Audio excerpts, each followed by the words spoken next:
The Midnight Glacier Drop has started. It's been a good 24 hours since the initial launch of this, and I've been playing around with all different configurations and setups to try and maximize the amount of night tokens that I get. And looks like I'm having some success here, and I'll go through exactly what I've done and what I'm trying to do. But let's have a look at the overall headlines, find out what's going on at the moment. There's a lot of frequently asked questions, which I'll go through as well. And I'll show you my config that I've done at the moment that seems to be working, and see how many rewards we're actually getting out of this. Okay, let's get to it. Hey everyone, I'm Peter. If it's your first time here, hit that thumbs up, like, subscribe, notification bell. I'll keep you guys up to date with everything that's happening in the crypto space, especially these airdrops and this big glacier drop. Yeah, it's big. All right, so let's get into the details here. So this is what we got at the moment. Yesterday was a launch of phase 2 of the glacier drop for Midnight.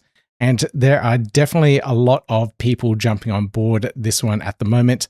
Over 105 addresses have joined in the first 2 hours. That's massive. And of course, it's been 25 hours since the launch at the time of recording this, and we are seeing a lot more people. Now, there were various price predictions. The one that I had here of 1,000 night tokens per day, very well incorrect. I did a video about this yesterday, trying to predict whether it's worth mining the night tokens or not. You can check that out in the top right-hand corner there. But from the work that I've done overnight, and now that the interface has updated, I'm getting a more accurate reading. And if we have a look now, on the bottom of the screen here in the right-hand corner, we can see that this interface here, this one's showing the amount of night tokens that this wallet has managed to get, and it's 63 night tokens, so 63 per day. Now this goes for 21 days, so let's say it is an average of 63 night tokens times a 21 day. It's 1,323 tokens. So maybe I read this prediction wrong. I didn't read it wrong. This guy's overly optimistic. So we're getting about roughly just over 1,000 night tokens over the whole period. So it's a bit less, and with more people jumping in, that share of those tokens might be even further diluted. So it's something to keep in mind while you're going through this process. And as people fire up more computers and more browsers to try and mine these night tokens, we're going to see less and less tokens overall.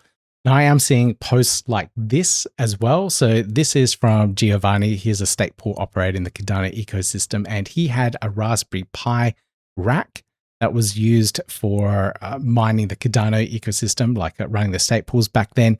You can see the various Raspberry Pis here. There's 4 of them, and he's reconnected those up to mine on the Midnight Scavenger Hunt over the next month. So we're competing against people like this, guys. That's just something to think about.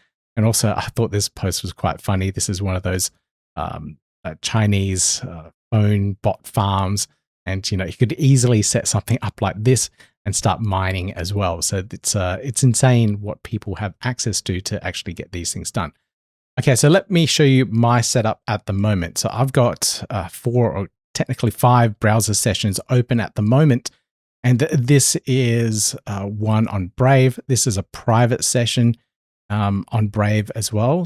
And then I've got one in the background here.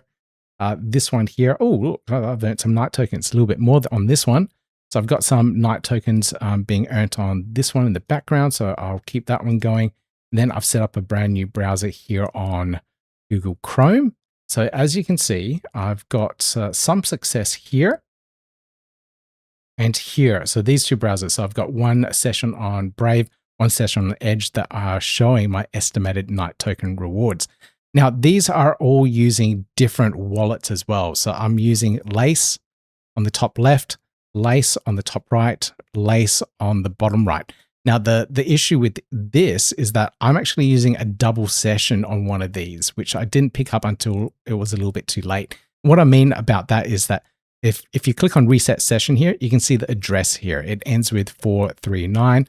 I hit reset here. It also ends with 439. So both of these 2 browsers are using and mining for the same wallet. So I can actually close down one of these and set up a different wallet. This one here is actually showing the rewards. So I'm going to keep this one going. This one here, I'm going to restart again because apparently from what I've read from what people have said is that these two wallets are mining and solving the cryptographic challenges for the same wallet. So the one that actually submits it first, solves it and submits it first is the one that gets the rewards.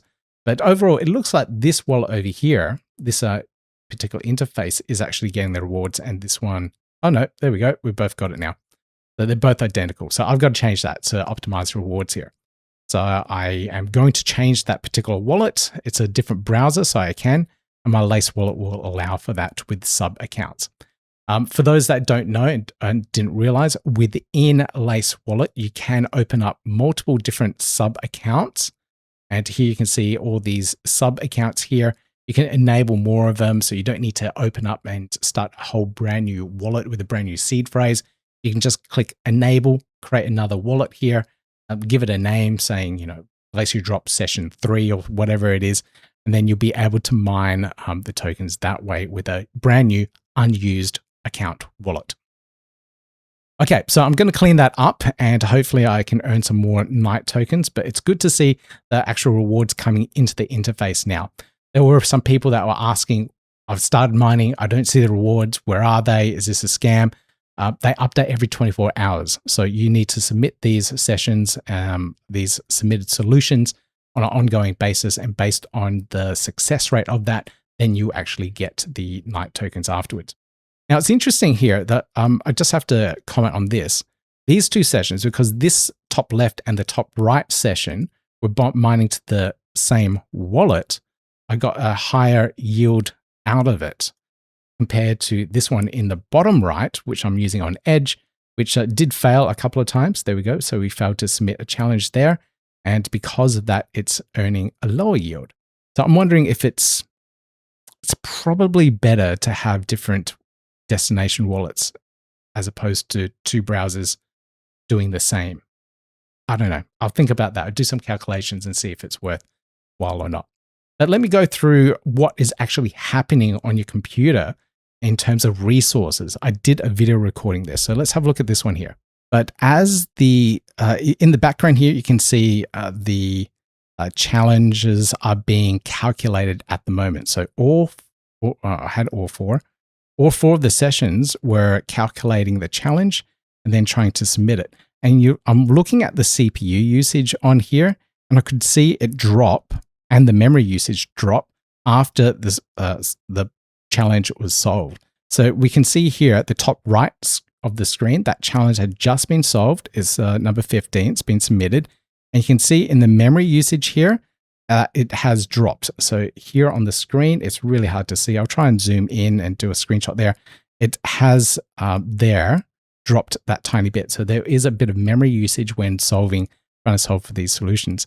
And then the CPU usage, it's at, I think it's 17% there. And if I rewind it a little bit, you can see at 40, quite a bit higher. So 26% while it's trying to solve it. Then after it drops down into the teens. So it does use a little bit of CPU as well. My computer here, my computer setup's about 4 years old. It was mid-range back then. I can't remember. It's AMD Ryzen. I think I've got 6 core CPUs. Oh, it's got it on here on the screen. But I've got 32 gig of RAM, so I can handle a lot of browser sessions. But overall, it's not using that much in terms of resources. Having Adobe Photoshop, Premiere, and Adobe Audition all opened in the background, and editing the videos uses a hell of a lot more resources than any of this thing does. So I could run a lot more sessions in the background here to try and optimize my yield turns. So that's in terms of memory usage and what is happening to your computer in the background. Now, I've got some other comments here and questions from the community. So let me go through this stuff here. So the first question I have here from CNGY4YF. I'm curious if the scavenger mine will be allowed on multiple computers using the same address, multiple computers to increase computational power. And from what this person has replied, it is allowed and possible, but compute will not be accumulated. The first device to solve the challenge gets the rewards, I guess. It would increase chances of solving your challenges, I suppose, but it would be more beneficial just to create a new wallet for each device and run separate sessions. And we talked about this just a moment ago, and I do have to agree. The sessions here, this is proof of that. The sessions here, this one top left, this one the top right, they're two browsers. I could have done that on a different computer, but combining them together, I had more chances of solving the solutions and submitting them, and hence the rewards are higher. So if you want a flawless record here of challenges submitted, see here, I can see on the right-hand side, I've got lots of failed invalid solutions. That may be because the browser on the top left here solved all of them and submitted them first. You can see here on the top right, challenge 24, it was submitted probably before the one on the top left here. So that's why that one got the solution solved. So in terms of running multiple sessions, multiple browsers, multiple computers for the same wallet, no point. Just have a different wallet address and let the browser solve the solutions there, because you probably end up with a lot more tokens, a lot more earnings and rewards. Next comment here from Swisher Main 420.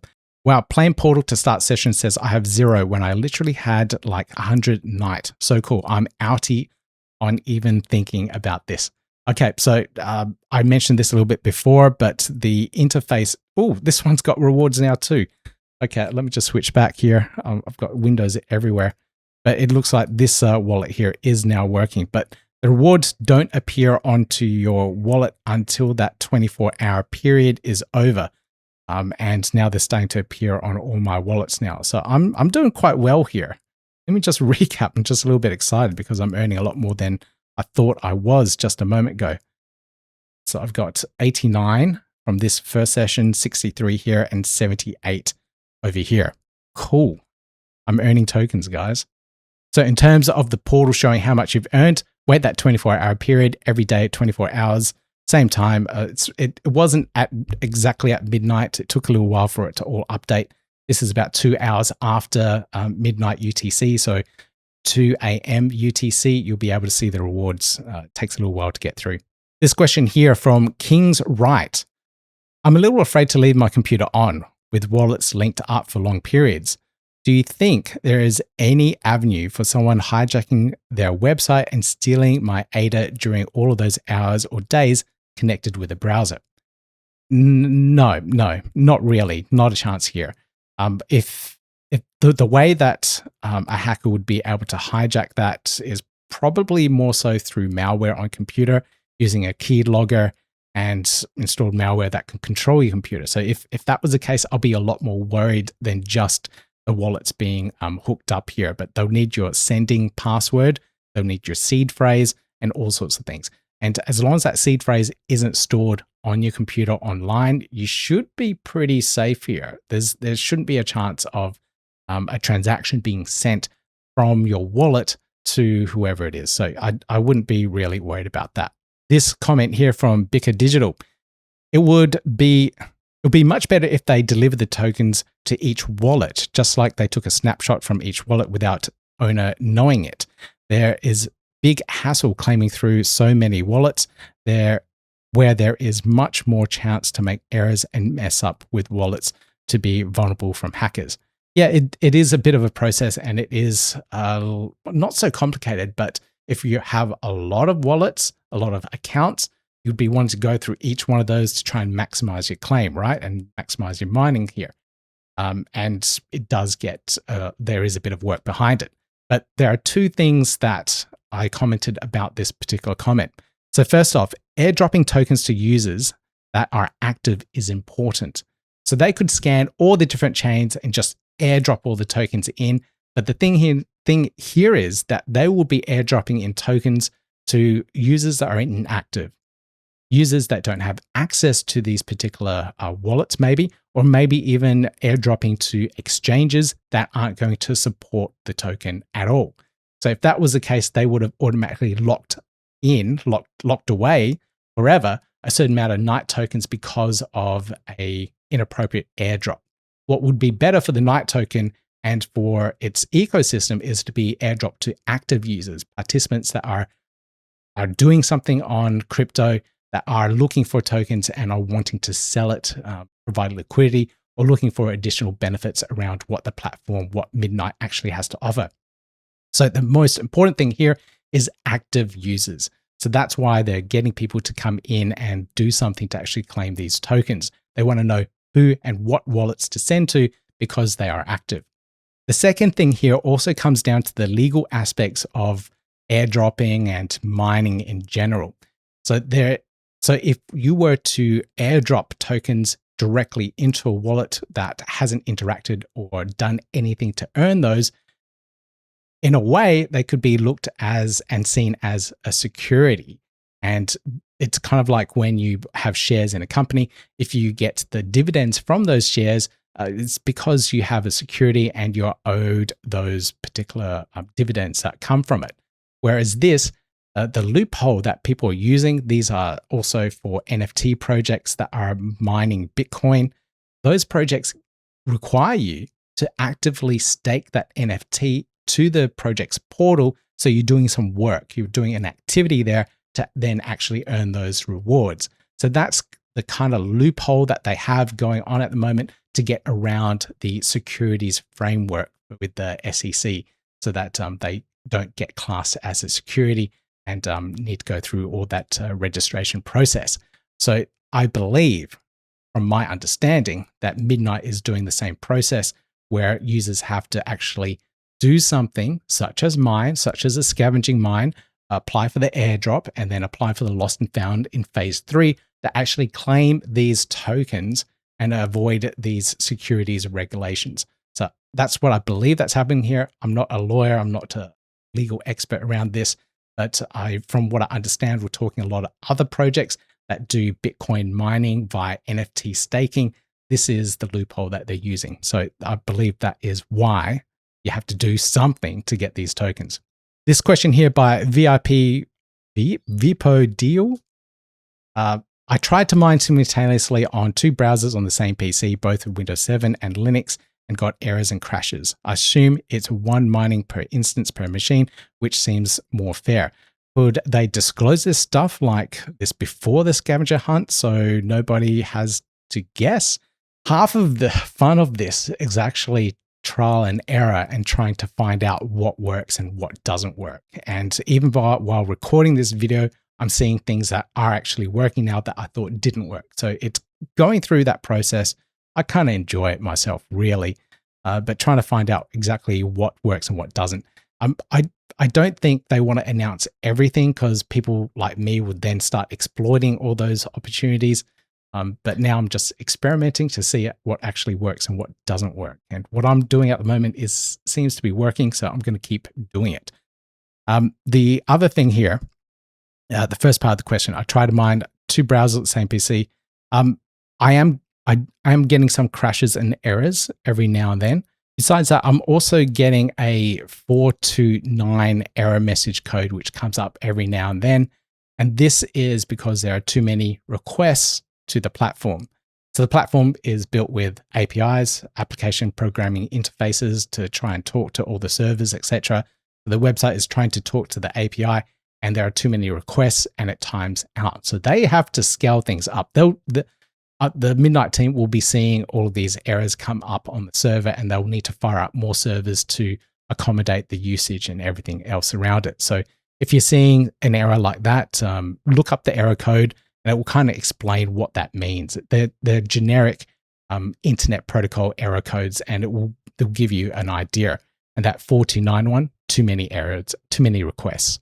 Now, this last question here from Sonic Chemist says, wait, so they don't give us a token until phase 3? I'm super confused. I signed but never received my claim, but we don't get them until after the lockup? Yeah, that's right. So I talked about this in another video I did ages back. I'll put a link to it so you can look over it, but it talks about the Midnight vesting schedule. I'll just give you a quick recap. So from what I remember, the vesting schedule, the token generation event won't happen till phase 3 of the Glacier Drop, which is after this phase 2, the scavenger mine. So phase 3 is the lost and found. It gives people that last chance to jump onto the platform, claim their tokens. And if there's anything that isn't unclaimed, we as users can potentially get those tokens. So that's phase 3. And we have to wait for after that, which is then the token generation event. That's when they actually create the Night token and then start being able to do something with it. So they'll be dividing it up to the various entities that actually are allocated the tokens. So let me just pull that up. So after phase 3, we have the token generation event, and that's the TGE here where it's got 10%. I believe that will be through an online token sale. I don't have the details around that yet, but this is where people can come into the ecosystem and buy up the tokens if they want to at that point. We, at the moment, we're the beggars in the community that are going through the Glacier Drop, Scavenger Mind, and the Lost and Found to try and get as many tokens as possible. So that's where we're at. Now, after that phase 3 in the token generation event, that's when the tokens be released into the ecosystem. And from what I understand, the phase 1 of the distribution will happen. So there's 4 phases of distribution in a smart contract vesting schedule. So the smart contracts will release the tokens every 90 days after the token generation event, and then we'll see them in our wallet. So if you went through the Glacier Drop and you're expecting to see the tokens in your wallet, not yet. After the token generation event, and then after that first 90-day lockup period. So we're not going to see them until next year, at least in 2026. And then the final release of the tokens, probably 2027. So it's that year-long vesting schedule. Now, the importance of that vesting schedule and to release those tokens over a long period is so that there isn't a big dump of tokens on the market and everyone sells their tokens at the same time. So we don't have that massive sell pressure. That staggered release of the tokens is really important for the health of the Night ecosystem overall. There'll be miners that be mining Night tokens as well on the Midnight network. So they'll be owning Night tokens, and this is all coming out all at different phases. So that's why you don't see your Night tokens in your wallet yet. There is that vesting schedule there. All right, guys, that's it. That's all I got for this particular video update all around the Midnight Glacier Drop phase 2 here. I will have another update on the Cardano ecosystem and what's happening further in the crypto space next week for you guys. So make sure you tune in for that. In the meantime, I'm going to keep on trying to optimize this process. I'll release little shorts and stuff, updating you guys about what is actually happening. So if you want to find out what I'm up to, I'm trying to optimize my rewards here. Make sure you hit that thumbs up, like, subscribe, notification bell. If you enjoyed the video content, there's lots of ways you can support. You can join my Buy Me a Coffee or Patreon there. Many ways to support, or down below, there are YouTube members and super thanks too. So with that, I'll see you guys in the next video.